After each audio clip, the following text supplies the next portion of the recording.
Have you ever wanted something so bad?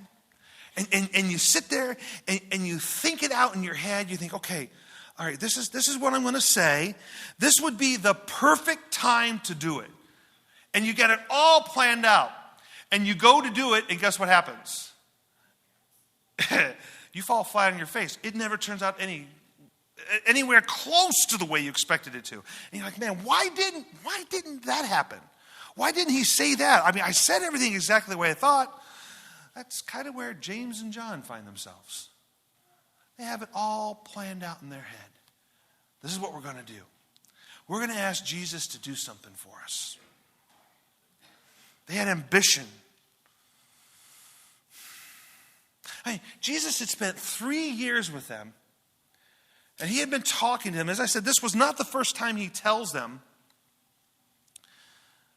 At least I think I said that. Maybe I didn't. This is not the first time. I'll say it again. This is not the first time he tells them that he's going to go to Jerusalem to die. They know now it's happening.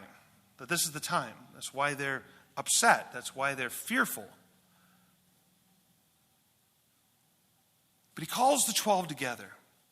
And he gives them specific details about the fact that he's going to be taken and he's going to be handed over to the Gentiles. And he's going to be mocked. He's going to be spit on. He's going to be whipped. He's going to die. And then he's going to rise in 3 days. And James and John think, hey, this is the best opportunity. Let's ask him for something. And you got to think, what a couple of boneheads. Here Jesus is talking about the fact that he's going to die, and what do? They sit and say, will you do something for us? Do what we ask you. I mean, if Caleb and Abigail, I'll just about trip over my shoelace. If Caleb and Abigail came to me and says, hey, Dad, I want you to do what we're going to ask of you. You know what my first response is going to be? No.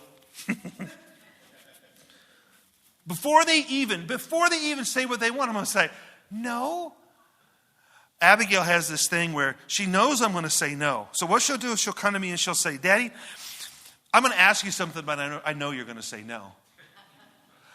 I just look at her. She says, I'm not going to ask you.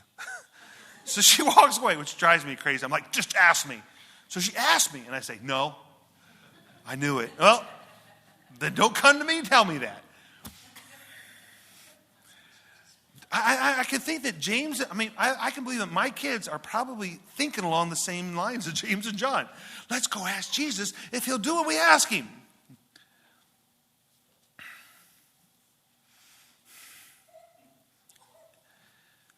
And they do.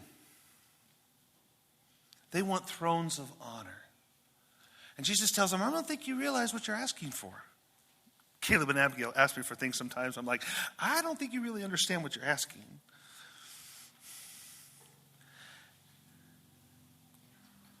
And so he brings them and he starts to explore James and John. Do you understand? You're going to have to suffer like I suffer. You're going to have to drink the cup that I drink. And he says, are you ready? And what do they say? Oh, yeah. Yeah. I don't think they thought about it. In fact, we know that James, this is not the same James who wrote the book of James, by the way. This is James, John's brother, not Jesus' half-brother. That James will be the first martyr. So yes, he will first disciple to be martyred. That he will. And by the way, that's Greek for immediately, I believe. He will be martyred. John lives a little longer, a lot longer.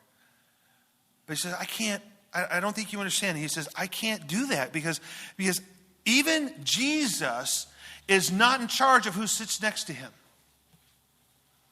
That those places have already been chosen for two people. And we don't know who they are. We're not supposed to know who they are. But we know that was a pretty gutsy move on James and John's part. And in fact, there's in another gospel, they say they got their mother involved.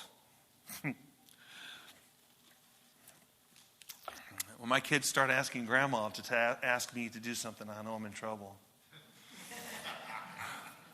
I know I'm in trouble. But Jesus says, no, I can't do it. And what happens is, we start to look at James and John and we say, man, what idiots, really? How could you ask that? But you know what? We kind of think the same way too, because James and John were looking at things from the world's perspective. They were looking at success from a worldly perspective. And we do that today.